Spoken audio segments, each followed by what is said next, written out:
Hi, I'm Jer. Welcome to Kill-Divill, where we focus on rum and cocktails. Today we are not making a rum-based cocktail.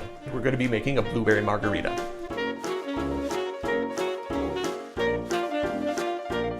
The first thing I'm going to do is rim my margarita glass. And before I put the glass on the cutting board, I am going to cut a little wedge of lime.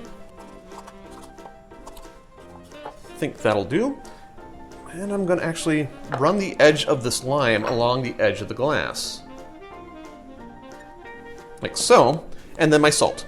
So I've got a little dish of salt, and I'm going to run the edge through there. Hopefully the lime juice will pick up some of that salt to rim the glass. Okay, not bad. I'm going to set this aside. I'm going to set my lime aside, and I'm going to get my shaker. The first thing I'm going to do is add 2 ounces of the Mezcal into the shaker. 2 ounces is 60 milliliters.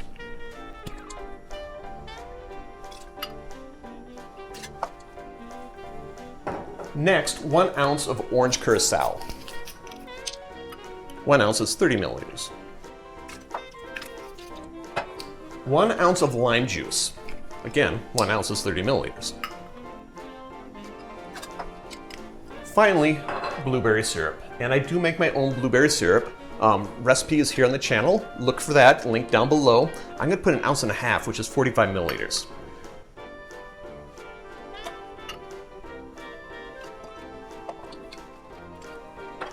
Get some ice, add ice to my shaker,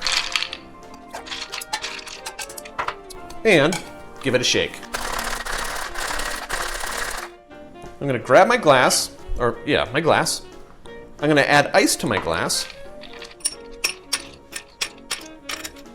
and then single strain into the glass.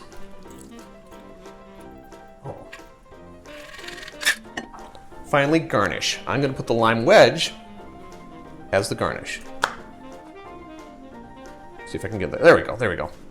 Now, let's see if it's any good.